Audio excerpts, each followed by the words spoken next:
하나님께서 오늘 우리에게 주실 말씀은 잠언 10장입니다. 잠언 10장 13절부터 17절까지 보겠습니다. 잠언 10장 13절에서 17절까지 한 절씩 교독합니다.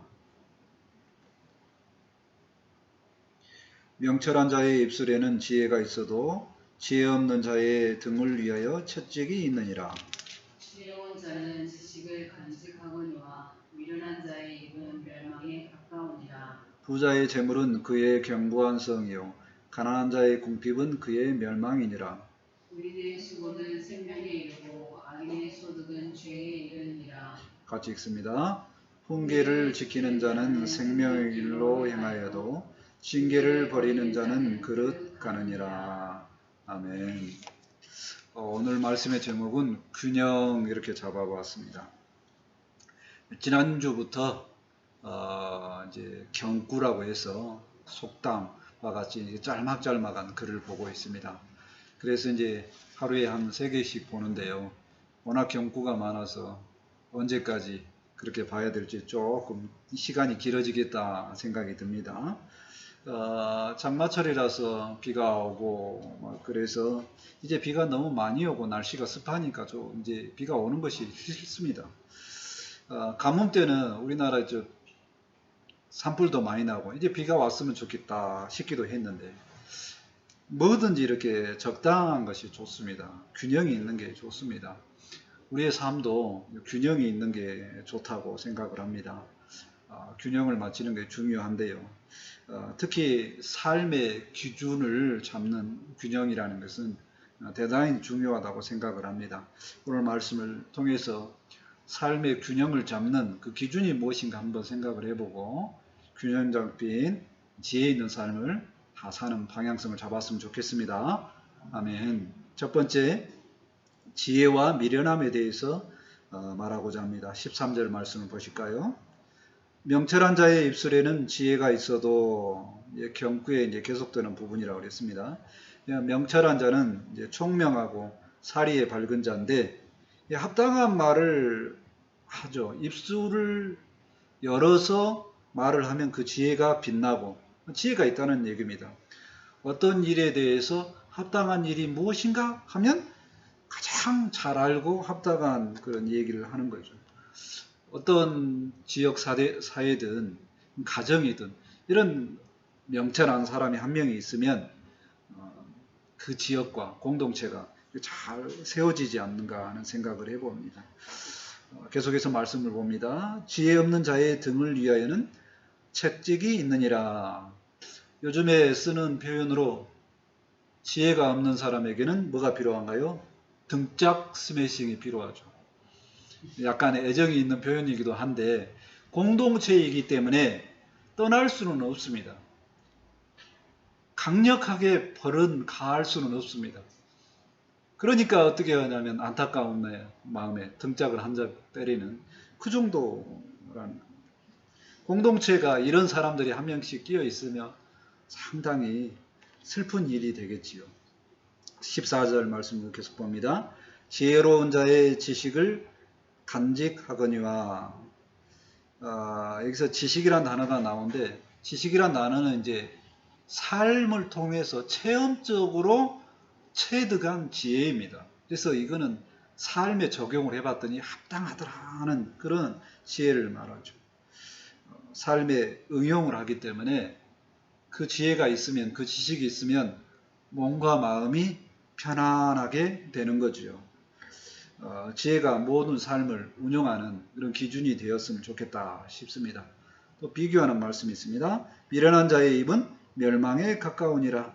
반대로 미련한 자는 입을 열면 망하게 합니다. 더 문제를 만들죠. 그 사람이 끼어 있으면 삶이 피폐해지고 몸과 마음이 상하게 되어진다는 겁니다.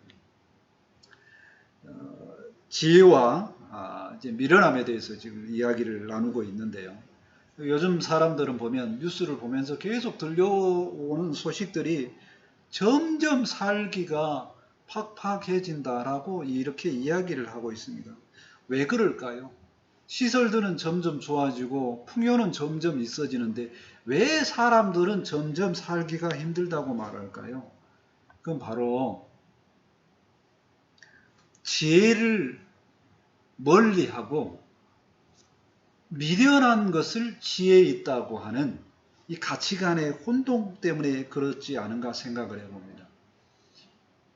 그러니까 어떤 사건이 있을 때에 예전에 이것이 지혜였는데 요즘 시대에 통용되는 가치관으로 보니까 그게 이제 미련함으로 바뀌었다는 겁니다. 어떻게 이렇게 미련함과 지혜가 왔다 갔다 혼돈되고 바뀔 수 있나는 얘기. 지혜와 미련함에 대해서 생각을 해보면요. 가장 중요한 지혜와 미련은 그것을 결정하는 기준이 뭐였냐 하는 얘기입니다. 가장 중요한 기준이 예전에는 인간의 존엄성이었습니다. 인간이 가장 중요했어요.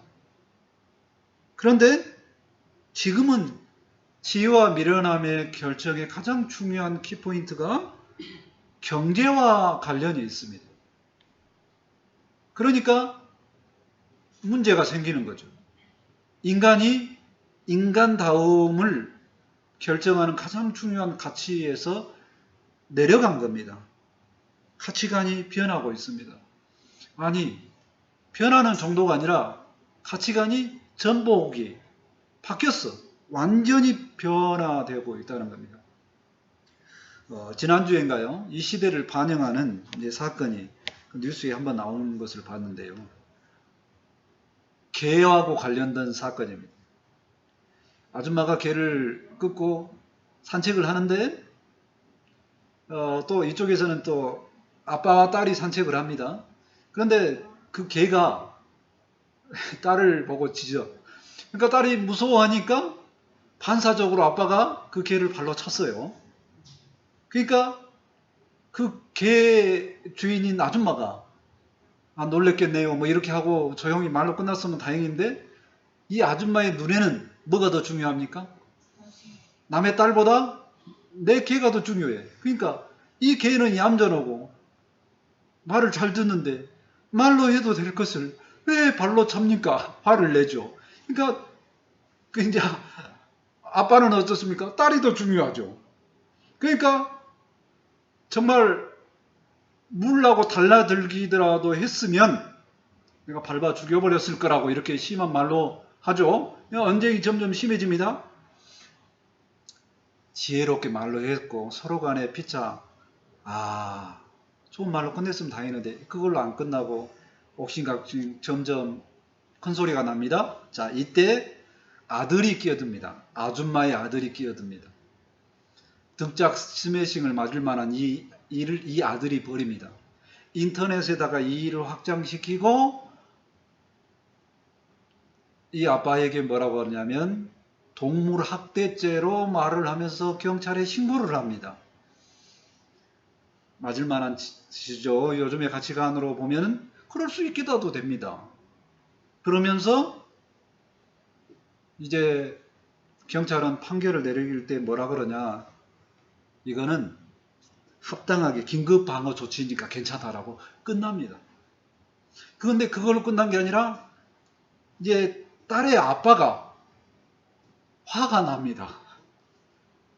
그래서 이제 거꾸로 딸의 정신적인 피해나 이런 보상을 하고 역으로 역고소를 합니다. 그래서 이 역고소는 받아들여지는 그런 분위기에서 합의점을 찾고 피해 보상을 합당하게 하는 걸로 이 일은 마무리가 됩니다. 이게 요즘의 시대를 아주 반영하는 그런 사건입니다. 뭐가 더 중요하다고요? 누구의 기준으로 봐서는 남의 딸보다 내 개가 더 중요한 시대가 되어버렸습니다. 몇 년 전만 해도 말도 안 되는 가치관에 전복되는 이런 일이 있게 되어졌다는 얘기입니다. 개의 가치가 높아졌어요. 심지어 이런 말을 하기도 하더라고요. 개를 높이고 자기는 뭐라고 하냐면 그 개를 돌봐주는 집사, 알죠? 집사라고 합니다. 집사. 그리고 집사가 되는 것을 즐거워한다고 이렇게 표현을 하고 하기도 합니다. 인간의 존엄성의 바닥에 떨어지는 그런 시점이고, 자기가 얼마나 미련한지, 미련함에 빠져 있어도 미련한 줄 모르고 있습니다.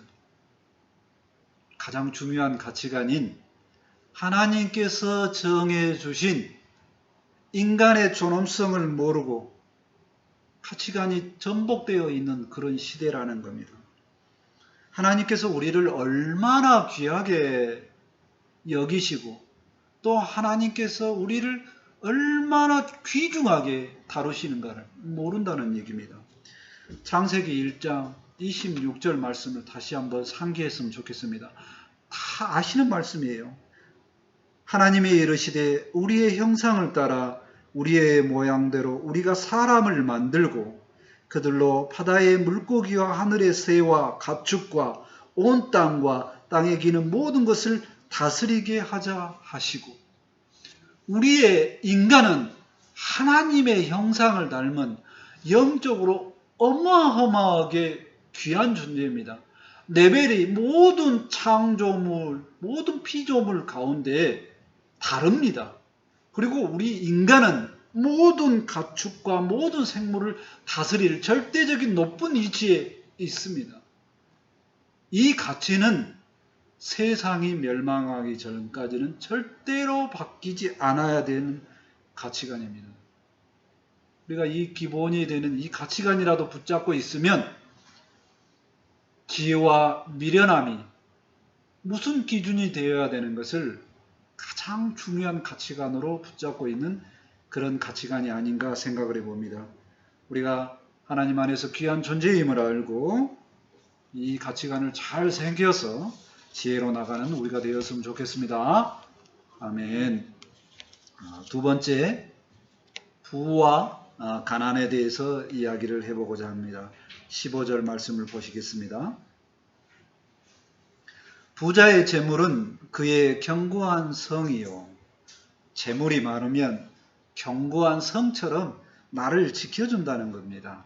재물을 오늘 말씀에서는 긍정적으로 보고 있습니다. 지난주에도 나온 것 같습니다. 하나님께 복을 받는 자는 부자가 된다고 하고 있습니다.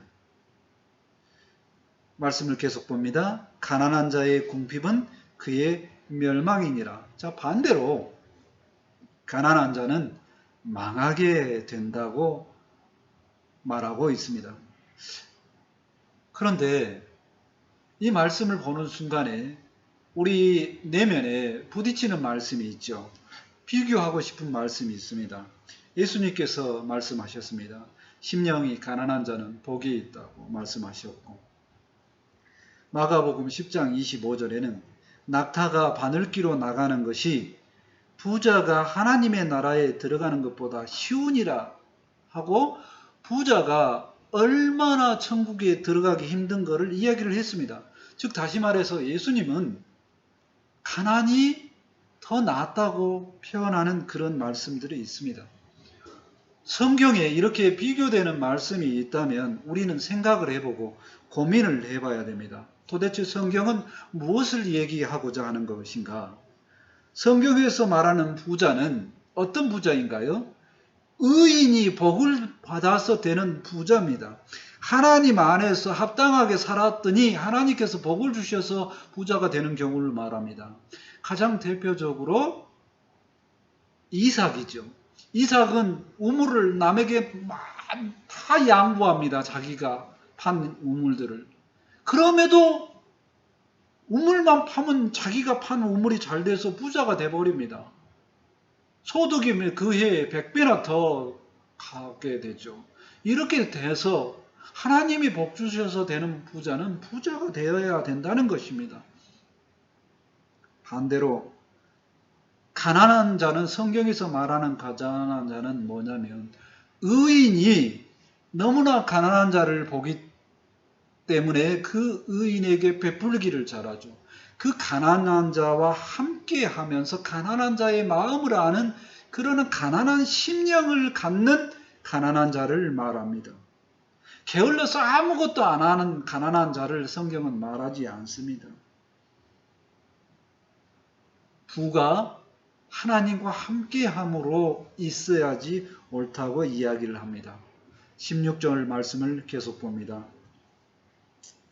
의인의 수고는 생명에 이르고, 자, 열심히 사는 모습이 어떤 모습이 또 있어야 되냐면 의인처럼 옳은 일을 하기 위해서 열심히 하다 보면 생명력이 전파되는 것을 이야기를 합니다.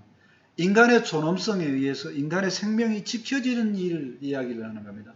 그 일을 위해서 열심히 살아야 된다는 얘기입니다. 도덕적인 가치를 멀리하는 그런 일을 열심히 하는 것을 말하지 않습니다. 앞에 예를 들어서 동물 학대에 개 이야기를 했는데 동물 학대를 하지 않는 것이 바람직합니다. 왜 그러냐면 그 동물 학대를 함으로 인간이 피폐해지는 인간의 품성이 나빠지기 때문에 동물 학대를 하지 않는 것입니다. 잘 다스리는 것은 돌봄에 해당되므로 학대를 하지 않는 것이 옳습니다. 그러나 그 동물을 높은 자리에 놓는 것은 안 된다는 것입니다. 생명을 살리기 위해서 하는 의인의 모습으로 가야 된다는 얘기를 합니다. 열심히 하는 일이 생명을 살리는 쪽으로 가야 함을 깨닫습니다. 반대말이 있습니다. 말씀을 봅니다. 악인의 소득은 죄에 이르느니라. 악인이 뭔가를 열심히 해서 소득을 이루게 되면 죄가 커진다는 얘기입니다. 악인은 자기가 부자가 되기 위해서 열심을 내면 그 열심 때문에 타인이 해를 당하게 된다는 겁니다. 다시 말해서 악인이 열심을 내면 낼수록 생명에 문제가 생긴다는 겁니다. 악인이 열심을 내면 죄가 더 쌓이게 된다는 겁니다. 무조건 부자가 되는 것은 옳지 않다는 것입니다. 부자의 재물에 대해서 생각을 해보면요. 부자의 재물은 든든한 성과 같은 역할을 합니다. 재물이 좋고 나쁘다는 말을 하기 전에 우선 재물은 힘이 있다는 얘기입니다. 그 재물을 어떻게 쓰느냐가 문제지 재물은 힘이 있다는 얘기를 하는 것입니다. 또한 이 재물을 얻기 위해서 노력하는 노력도 필요하다는 이야기입니다. 노력하는 것은 당연한 모습입니다. 도덕적으로 바르게 노력하면 좋겠죠. 그러나 그 노력이 의인의 삶에 비추어서 옳은 일을 함에 있어서 하나님께서 복 주심으로 부가 채워진다면 좋겠다 하는 얘기입니다. 비교해서 악인도 재물을 모을 수 있는데 부자는 무조건 복 받았다 하면 안 된다는 얘기입니다. 그러니까 가난과 부함이 무엇이 중요하냐고 논하기 전에 그보다 더 앞서서 의인된 삶을 사는 것이 더 중요하다는 얘기입니다. 하나님 앞에서 의인되는 것이 중요합니다. 인간의 가장 중요한 삶의 기준은 뭐냐? 하나님 앞에 의인된 삶이기 때문에 하나님 기준으로 서야 된다는 얘기입니다. 그래서 믿음의 선배는 자기 신앙 고백적으로 잠언에서 이렇게 고백을 합니다.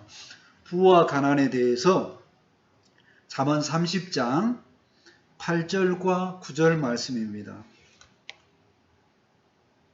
곧 헛된 것과 거짓말을 내게서 멀리 하옵시며 나를 가난하게도 마옵시고 부하게도 마옵시고 오직 필요한 양식으로 나를 먹이시옵소서.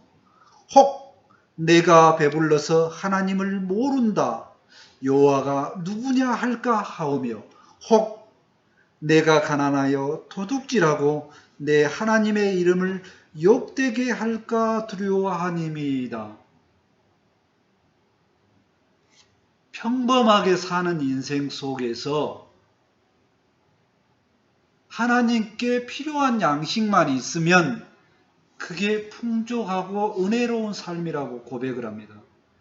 너무 부자가 되면 하나님이 없다고 할 수 있을까봐 부자가 안 됐으면 좋겠다라고 하고, 너무 가난하면 도둑질하고 나쁜 일해서 하나님을 욕 먹게 할까봐 그렇게 안 됐으면 좋겠다고 합니다. 우리 대한민국의 삶이 너무 부자가 돼서 요즘에 문제가 되는 거 아닌가 생각을 해봅니다. 우리에게 딱 필요한 양식만,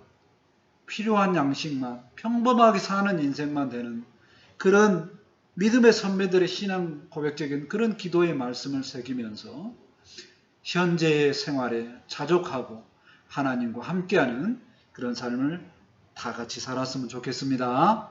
아멘. 세 번째로 훈계와 공감에 대한 내용입니다. 17절 말씀입니다.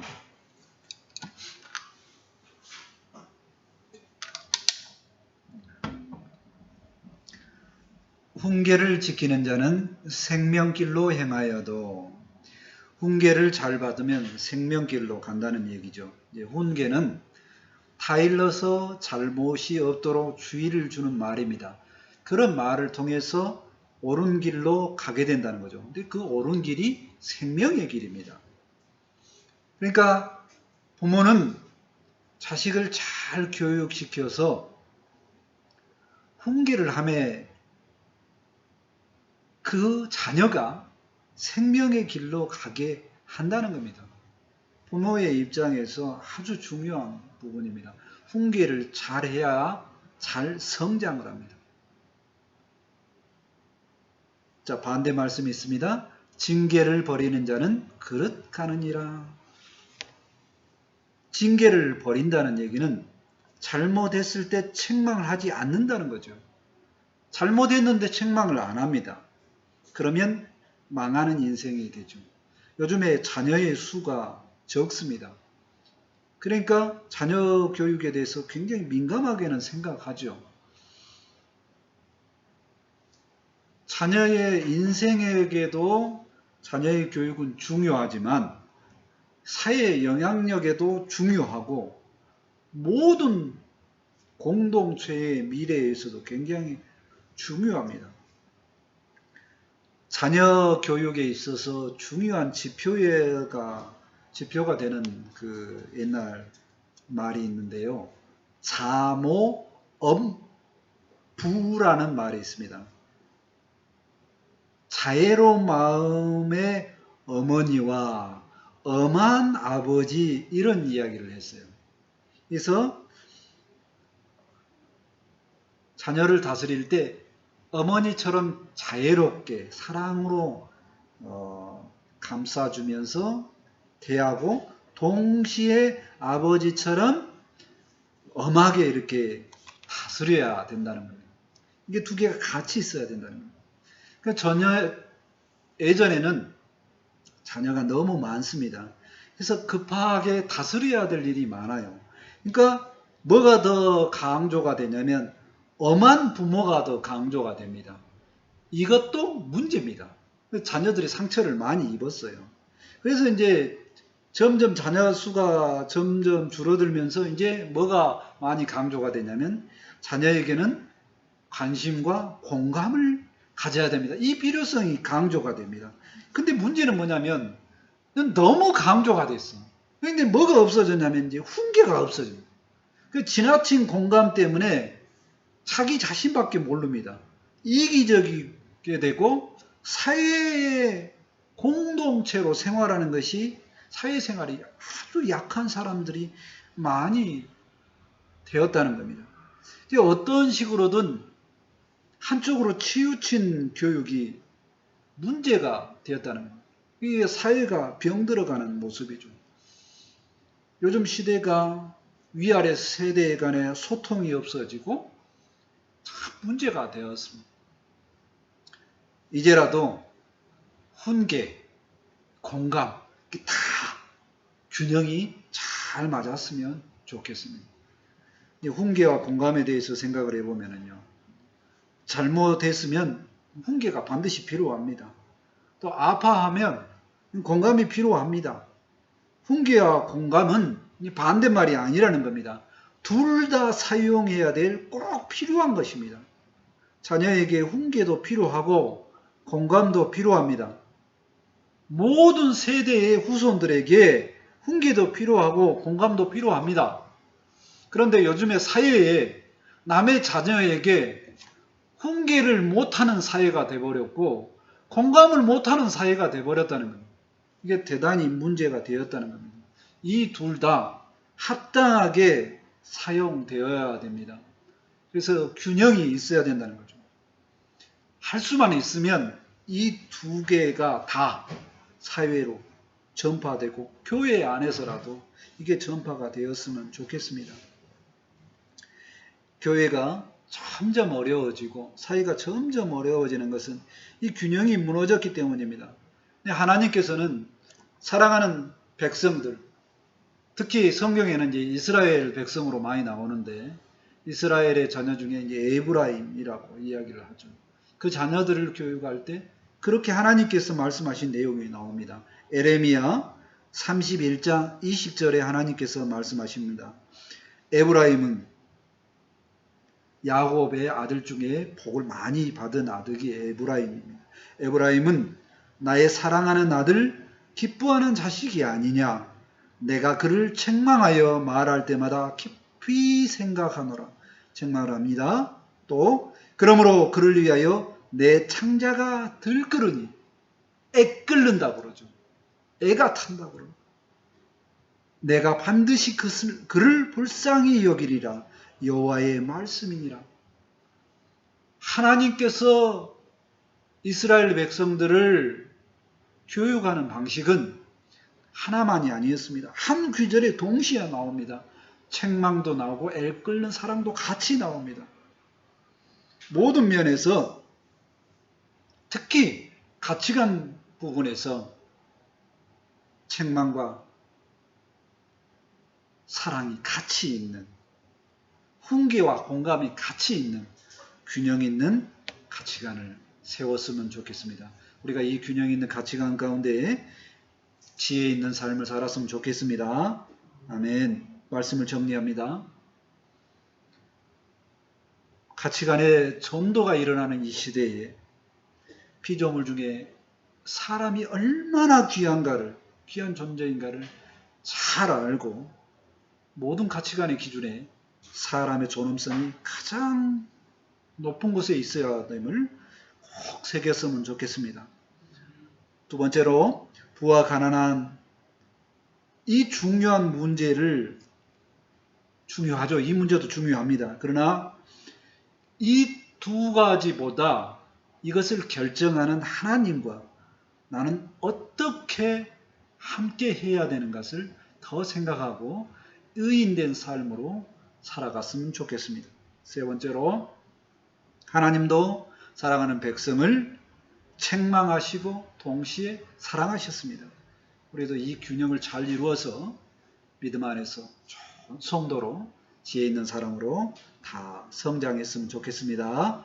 아멘. 기도합니다. 하나님 감사합니다.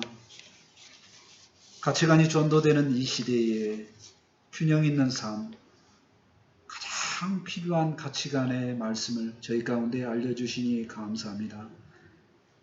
인간이 얼마나 존귀한가를 알고 인간의 존엄성을 가장 귀한 이치에 우리가 놓는 우리의 삶이 되게 도와주시고 또 하나님 안에서 균형 있는 삶으로 세상의 책망과 사랑이 함께하는 균형 있는 삶을 잘 살아갈 수 있도록 함께하여 주옵소서. 그래서 모든 공동체가 균형 있고 하나님과 함께하는 믿음의 공동체가 다 될 수 있도록 함께하여 주옵소서. 말씀을 받았사오니 이 말씀이 생명이 되고 능력이 될 수 있도록 함께하여 주옵소서. 감사하며 예수님의 이름으로 기도합니다. 아멘. 이제 다 같이 찬송 425장 하시고 준비하신 힘을 하나님께 드립니다.